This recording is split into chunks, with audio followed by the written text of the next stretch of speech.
y todo lo deja el año 45 para meterse en la política, hacer la revista El Arquitecto Peruano, que es una revista hoy día fundamental. Hoy día uno lo puede consultar en las bibliotecas, es un pase de la historia de la arquitectura peruana a través de esas revistas. Y luego él es buscado como profesor en el año 55-56 por jóvenes como Álvaro Landini, Pestana, Aspilla, Orrego, Martán, que acaba de fallecer, Álvaro Landini, por supuesto, y él es buscado para presidir un frente de juventudes, y él decide viajar por el Perú a auscultar la voluntad del pueblo para luego tomar la decisión, y así lo hace. Y le va muy bien, pero no gana, y quizás haya sido mejor, porque durante 6 años, del 56 al 62, recorre el Perú palmo a palmo, lo conoce perfectamente bien, lo aprende, cuenta entre sus anécdotas de Belaúnde del año 62, 61, se encontró en Puerto Bermúdez con el Che Guevara, que el Che Guevara estaba haciendo su labor proselitista, había estado ya en Loreto, el leprosorio de San Pablo, entonces le extraña mucho hablar con él, le pregunta y se da cuenta que era una persona extranjera y que no conocía el Perú y que estaba haciendo algo raro allí, no sabía de qué cosa era, evidentemente, pero le extrañó mucho la poca conversación que tuvo con él en Puerto Bermúdez.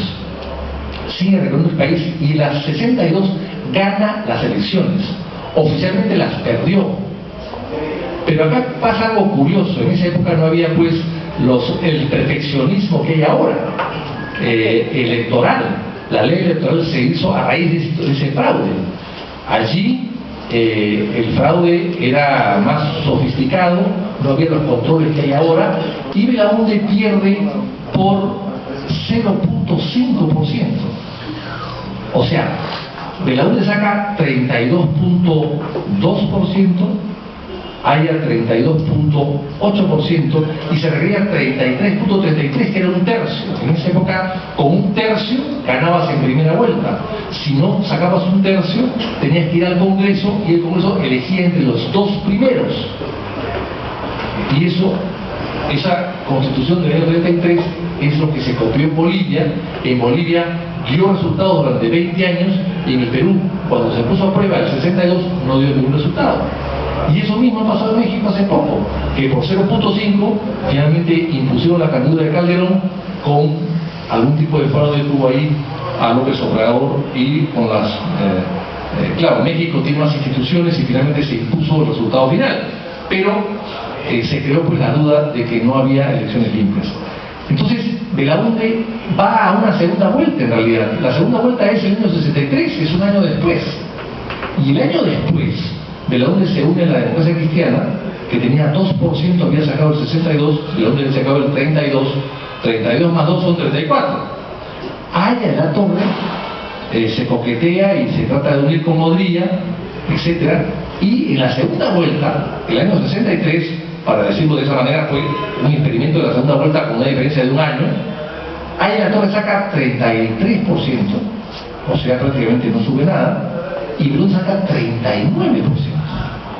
Y Belaúnde le saca 150.000 votos de diferencia a Haya la Torre, cuando Haya la Torre le había sacado a él 20.000 antes. Y había 150.000 votos anulados el 62 que no fueron anulados el 63. O sea, esa es la mejor prueba, y así se los expliqué a los apristas, que tenían otras ideas, por supuesto, y los por los cuales siempre hemos discrepado, a veces en términos cordiales y a veces no. Le demostraba que los votos nulos eran parte de la trafa y que cuando no hubieron estos votos nulos, estos votos favorecieron automáticamente a Belaúnde. Belaúnde ganó casi con 40%, él 63%, pero no tuvo mayoría en las cámaras. Por eso es que el APRA se une al rodrismo y boicotean la obra de Belaúnde sistemáticamente durante casi 5 años.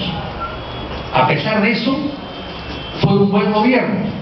El gobierno de Belaúnde creció 5.5 de promedio anual en esos 5 años.